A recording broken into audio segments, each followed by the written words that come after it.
I have been making a start on the reading journal that I talked about in last week's vlog.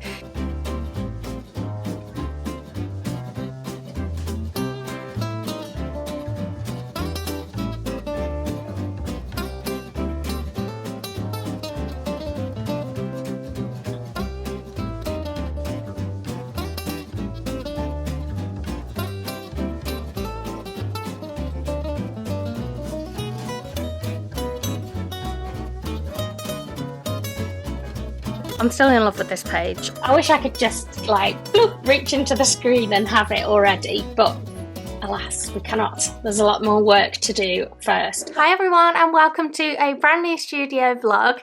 It is Thursday in the studio today, so it's just me, and today and tomorrow my plan is to really knuckle down and get as many designs as I can done for the new Cozy Bookish launch, which will be coming in September. So I'm very excited, and this morning I have been making a start on the reading journal that I talked about in last week's vlog, and I was getting so excited about it just here on my own that I was like, why haven't you picked up the camera? So I decided this is where I'm going to start this week's vlog. So a few of you left comments on my previous video and on my Instagram reel I did, asking about your views on book journals and what you like to have included, and I want to say a big thank you for that, because it was really helpful and it got me thinking of some ideas. And so I've decided to do a bit of a hybrid journal between it being kind of spreads to fill in that are preset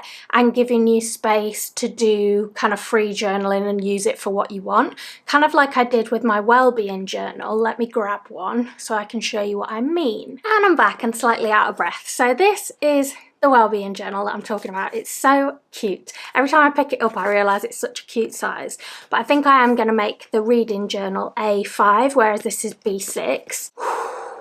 Get the breath back. And so I'm going to go for a similar sort of format in the beginning, where you've got your kind of intro page, and then this one has a how to use the journal. I don't think I'm going to put that in the reading journal. So in this one I've got like keys and different things to fill in the beginning, and that's what I'm going to do in the reading journal, is have kind of like one-off pages in the beginning for you to fill in. And then the bulk of the journal will be like book review spreads that give you flexibility to use it how you want. And that's kind of what I did with the wellbeing journal. So you can see here I've got like specific prompts and things to fill in, and then you've got a free space. And so that's what I'm thinking of doing with the book journal, so that if you only want to write just short bits and pieces, you can just fill in this bit, and you could use this for whatever you want. You could stick pictures from the book, do like a collage, not literally cut out the book, but you know what I mean. You can make extra notes, you could maybe do a quote page of one of your favourite quotes in there, anything you like. You can literally use it for whatever you like, or you can use those blank pages for something unrelated to the book on this page and just do something reading related, like extra trackers and things. So I'm going to have enough space for 60 books, and then in the back I'm going to have 20 blank dot grid pages for you to use however you want. Either 10 or 20, I'm not decided, maybe 10, to do like extra trackers and things if you want, or extra if you wanted to do like a sum up of your favourites. I'm thinking of putting a blog post together, or a couple of blog posts about like different ways you could use that blank space in your planner. And then I just need to make sure that the number of pages is divisible by 4, because when you're doing anything book printed, the pages have to be divisible by 4. So I just need to make sure that that makes sense. So, and then I've just got the cover to design, which I have a few ideas, but that's what I'm going to have a play around with this afternoon. So I'll stop waving this at you now because this isn't the one, but I'll show you what I've been doing this morning, which is super exciting. So this is what I've been up to this morning, and I have been kind of playing around in Canva and in Notion. So if I take you back to my book collection launch page, you'll see that I have like a page like this set up for all my projects. So whether it's an event I'm going to, a sale, a new collection launch, and so on. And I've got a bunch of tasks here that I fill in the dates for. and that's like pulls through to my main to-do list. And then this morning I set up, I'll drag it across, this board so you can see, and it's like a Kanban board. So if you have ever seen a Kanban board, basically people do it with post-its a lot. It's like a visual board where you move things across. Like if you've used Trello, it's the same kind of setup. You have like your little cards, your little tasks, and you move them across the categories. And originally in Kanban, you just have actions coming up, in progress, done. But I did this for my last collection launch, and I found it really, really helpful to have a list of things I want to create down the side, and then have kind of categories of where those projects are. I don't know why I've got a blank in the done file. There we go. So my categories I have are designing and testing, if I'm kind of like testing products here. Items that have been ordered already. So you can see I've ordered my washi, I've ordered my book pins. Items that are now on the way to me, and I've changed these from blue to red so I can see that they're kind of being managed by people externally, because some products I make and some are external, so it's a lot of products to know where things are, because I always go OTT and have millions of products in every product launch, it seems. Then when they're ready to make or package, the designs are done, I put them in this column. When that's done or they've arrived and they're ready to photograph, I put them in this column. And then when they're ready to list, I have everything, and then when they're done. So it's just a way for me to keep a track of all these different products kind of in motion, where they are in the process of getting them from A to B. And I've just noticed there's one that says wildflower sticker, so we'll put that in the bin, shall we? So I also include on here things like backing cards for pins, so anything that needs designing. So if it's products or packaging, it goes on here. Like you can see that I've got box stickers for my mugs, for my tumblers. So you can see a little preview of some of the things that I might be designing. These aren't all a definite, but we'll see where we get to. And so what I've been working on is the journal. So that's in the designing and testing phase. So if I click on that, it opens up the journal, and I've just been then making notes on this specific product. So if I'm brainstorming, if I've got any ideas. So this is where I've been figuring out the page numbers. So like I was just saying, it needs to be divisible by 4. So we've got this journal belongs to page 2 pages for to be read lists. Then I've got some other spreads, and then it'll be 60 book review spreads, and then it ends up being 11 blank pages at the back to make it divisible by 4. I don't know whether to bump that up to 15. I might do. Then you've got extra space to play with. So yeah, and then here I just pasted those comments that people left me about book journals, and it's just helping me think about different things to design. So I feel very organised now in terms of my products and getting everything shifted across that list. And that's what's really good about a Kanban setup, I think, is you want to visually see things moving across this timeline. And it's quite satisfying to see things move across. So I'm going to add this in to like my product launch templates. I'd really like to work on some Notion templates to share with you all and do a bigger Notion tour. So if that's something you're interested in, do let me know in the comments before I work really hard on it. But I think it'd be really valuable, even if you don't see Notion, just to see the kind of setup in terms of the organizational side of running a small business. Like admin isn't very sexy, but it's something that as a business grows, like even when your business, you're just starting out, you're juggling all these plates all the time. It's just you. And it's a lot to keep a track of. So I find it really helps me. So let me know if that's something you'd be interested in. And then let's move on to the exciting things. I have decided to use Canva to design the inside pages of this journal. And previously I've used InDesign for all of my journals, my planner inserts, when I did those, anything that's kind of the inside of a book or planner, I've used InDesign. It's another Adobe product, and I spoke in previous vlogs about how I've been using Affinity Designer 2 to design everything kind of visual. So I sketch things out in Procreate, and then I create the final vector files in Affinity Designer 2. If I'm talking nonsense to you, let me know in the comments and I will explain it more in future vlogs.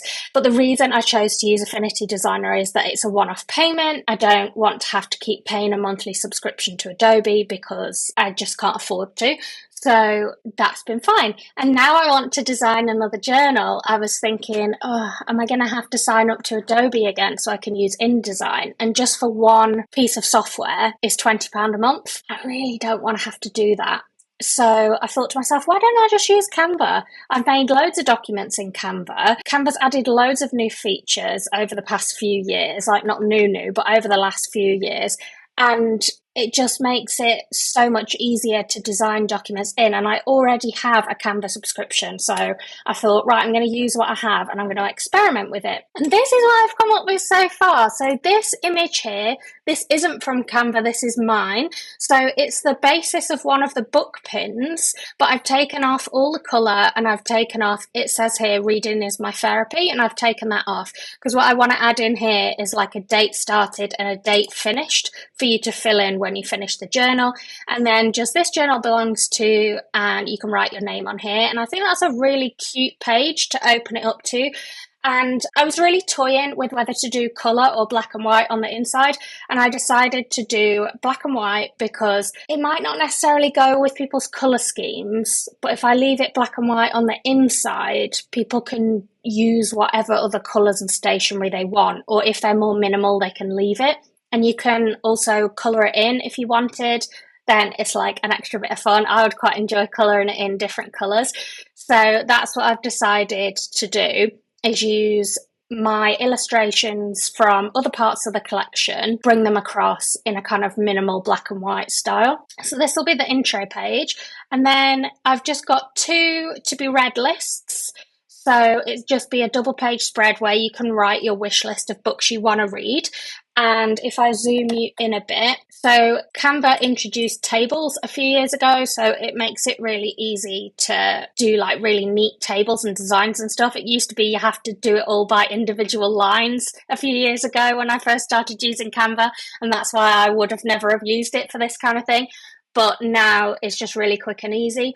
So I've got a space for the title of the book, the author, and then you can tick when you've bought it and when you've read it. Then I don't know how I'm going to show you this sideways, but I'll explain what it is for you. So I've got a quote on here that says, reading is a discount ticket to everywhere, which I saw and I really loved, and I didn't know how I was going to use it in the collection.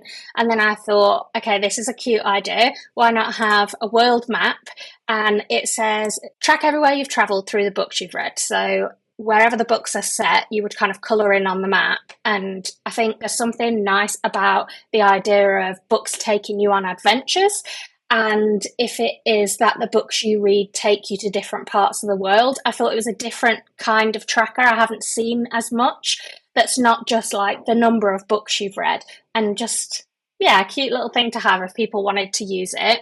And then I haven't designed this yet, but I'm going to have a page for favourite quotes, maybe like looking like little sticky notes or something. And then I'm going to have a bookcase design, which we're going to design in a little bit, that's going to match one of my stickers. So it's an opportunity to finish that sticker off as well. And then we'll be into the book review pages.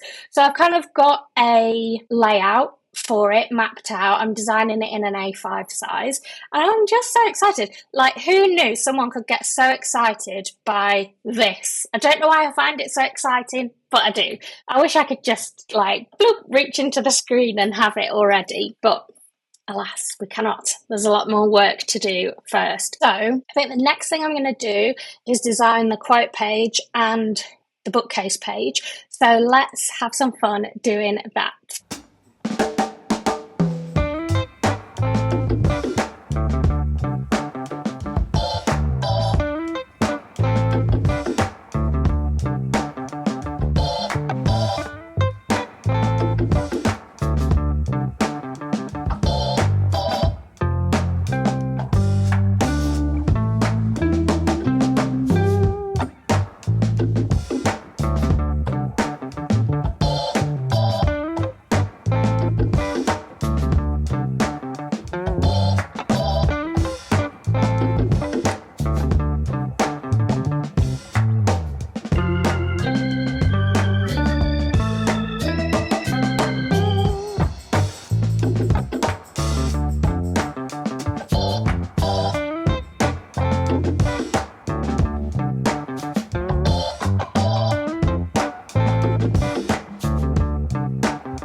I'm so excited with how that is looking. I've just got the book review pages left to do, which is obviously a pretty important part of it. It's going to be like the biggest bulk of the book. But obviously I only need to design it once. So I've got that still to design, and then obviously the cover, which I'm really looking forward to. But I'm going to take a little break from that now. And obviously you saw earlier I had that list of products that I wanted to potentially make in my Notion setup. And these are just product ideas that I've kind of gathered that I've done in previous collections, things that I normally release in a collection, and then ideas of things that have just come to me over the months that this idea has been kind of swishing around the back of my brain. But before I just plow on and make them all, what I want to do is do some form of like market research, product research, to check that these are things that people are actually gonna want to buy. And I've got a tool to do that with, which is where I want to introduce the sponsor of this next segment of the video, which is Everbee. Everbee is a game changer for Etsy sellers. Trying to figure out what to sell and how to make it sell can feel like a never-ending puzzle, but having Everbee is like having a trusty sidekick that helps you find the answers. It shows you what's popular, what people are searching for, and even gives you a heads up on what your competitors are doing. And the best part is the Everbee Chrome extension puts all that information right at your fingertips as you're searching through Etsy. Now, a couple of videos ago I introduced you to Everbee and I showed how I use Everbee for my keyword research and looking for tags for listings. So if you want to see those tips, like I said, I will link that video, do check it out. But what I want to do here is use Everbee to look at what types of things might be selling in terms of things for book lovers. And so I decided to have a little play around with searching for related terms and seeing what people are actually buying related to this theme. So I typed in things like gifts for book lovers, stationery for book lovers, bookish gifts. And rather than putting them in the keyword tool, I actually searched these under product analytics in the left-hand menu. And what it gives you is a list of the top selling items on Etsy that are using these search terms. You can see how much money is being made each month off these products, how many people are viewing them. And something I spotted straight away was that the products making the most money seemed to be kind of bundles and gift sets, which is something that I could maybe think about what I could include and what would make sense in a nice gift bundle for somebody who is a book lover. I also made a note of some of the types of products that were ranking highly. Some of the products are obviously not going to be relevant to you and your niche. For example, there were quite a few stamps, and that's not something that I do or am looking to do. But there is a reading journal that ranks really highly, and you can click on these products and go through to that product page on Etsy and then use that same product analyzer tool to look at the product listing and get that same information. So what is the conversion from just views to sales on this product? What keywords are bringing people to that page? And then actually look around the listing. How are they presenting the product? What are the photos like? How are they setting out their product descriptions? What are they including? And it's a great way to get new ideas. Now, obviously, you don't just want to copy other people's products and other people's listings, but if you're like me, I think we all get into a routine of the way we do things, the way we photograph products, the way we set out product descriptions. And it's good because it's efficient. You start to feel like, yeah, I know what I'm doing here. However, it might be that experimenting with laying out your product photos differently, maybe you see that people are putting photos of their products in use, whereas you would just kind of have a flat lay photo of the product. You can get different ideas to try and then track it over time and see if it seems to make a difference on your product listings and whether or not they're selling. If your sales are increasing or if your conversions are increasing, you know that it's converting more of those viewers into buyers, and that's what you want. So it's a really good way to find the top selling products and then look at those product listings and see what are the top sellers doing and what can I learn from this. So I definitely made a few notes as I was going through. So if you want to give Everbee a try, There's actually a free plan you can start with, and it's free forever. So with their free plan, you get access to the product analytics, the keyword research tool, but it's only going to return 10 keywords at a time when you're using that keyword research tool. I'm actually using the growth plan at the moment, which is just under $30 a month, and it gives you a lot more information. You're going to get all the keywords returned, so you can really deep dive into the different keywords and what might work for your shop and your listings. And it also includes those statistics on revenue and conversion rates, so you can see how much money your competitors' products are making and what types of products you therefore might want to explore making. It also includes that tag analyzer that I used, which helps you to look at tags that are bringing people to your competitors' shops, which was really useful. So whether you want to start on the free plan or give the growth plan a try, I'm going to leave the links you need in the description below. Please follow those links to let Everbee know that I sent you their way. It's really helping out this channel. And a massive thank you to Everbee for sponsoring this segment of the video and for helping me optimize my Etsy listings and try and set myself up for success.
So it's been a couple of days and I've been working on the inside pages and the cover, and I wanted to show you where we're at. So I've printed a copy. Obviously it's not going to be disbound, but I just printed kind of where I was at so I could completely check it before I send it off to print, and I want to show you. So let's have a look. So this is where we're at, and I'm still in love with this page. I don't know what it is about it, but I just think it's really cute when you open it up.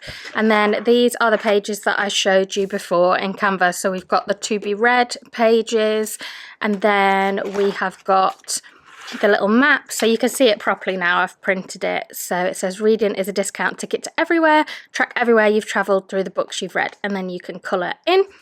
And then this is the quotes page, but I've actually redrawn it since I've printed it to have thinner lines, because I don't like how thick the line art is compared to everything else in here. I have redrawn that and I've changed it. So initially I just had one, but I'm going to have 3 of those pages.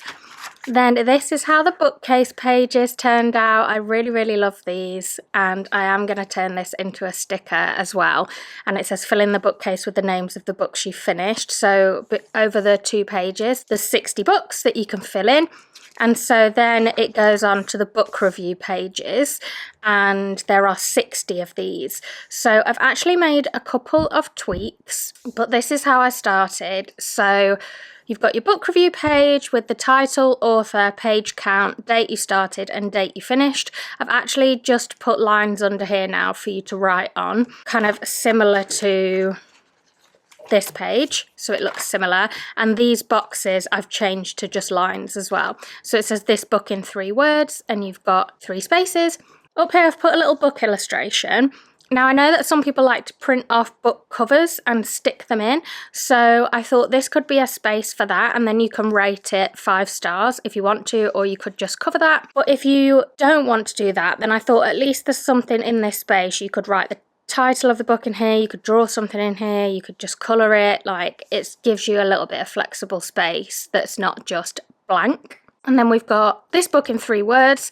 My favourite thing about this book was, and then I don't know if you can see, if I zoom in, it's like a light grey dot grid, and then summary and notes. So it could be that you just use this bit for summary and notes and you use this bit for something else, but if you have a lot you want to write about it, then you can just carry on to the next page. So this is kind of like a flexible space, so giving people the best of both worlds really. So then there's 60 of those, and then in the very back, I've lost where the front is now because it hasn't got a cover, there we go. And then after all of these, there's just a bunch of dot grid paper in the back. I think there's about 13 to 15 pages, if I remember rightly, that you can add extra trackers, extra notes, anything you want in here. And so I'm kind of hoping that gives people a bit of kind of all options, if that makes sense. It's kind of flexible for people to use it how they want to. And then I've been working on the cover. So I decided to go for the fox sleeping on the stack of books, and I'll show you the cover I came up with here. So this is what I decided on. I decided on keeping it quite simple and just having the fox character sleeping on the stack of books, and then I took the look of the stars and like lines that is kind of like imagination to me. Dreams and imagination is what I drew it to be. Originally on a design where the fox is lying down reading a book, and that's kind of coming out, and it's also on one of the pins. So I kind of brought that across, like the books have sparked off imaginative dreams and they're sleeping on their stack of books and dreaming about different adventures inspired by what they've read. And then it just says reading journal, and then it's got this really like subtle crosshatch texture, like a linen-y texture in the background, and the blue matches the washi tape background. So I'm excited about that, and I'm going to send it off to be ordered this afternoon, so exciting times. I hope you've enjoyed seeing it come together, and also a bit behind the scenes of kind of how I manage my product launches in Notion, how I keep organised. It is something I would like to do a lot more videos on, about kind of the organisation side of running a small business and all the other things that kind of help your business keep chugging along. So if that is something you would like to see, or if there's any specifics you would like to see, any questions you've got, do let me know in the comments below. And if you've watched to this point, I don't want to keep saying a book emoji, but put a book emoji in the comments. I think we did a stack of books a couple of weeks ago, so put a single book emoji, whichever one you fancy, in the comments, and let me know you've watched to the end. I see you every week and I appreciate you. Please like the video if you've enjoyed it, and subscribe if you're not a subscriber already. It's really, really helping to push these videos out to people that might like to watch them as well, and I am very grateful. I will be back next week with more videos about the Bookish collection, and I am getting ready for another trade show, so it is all go, go, go. So take care of yourselves, and I will see you then. Bye everyone!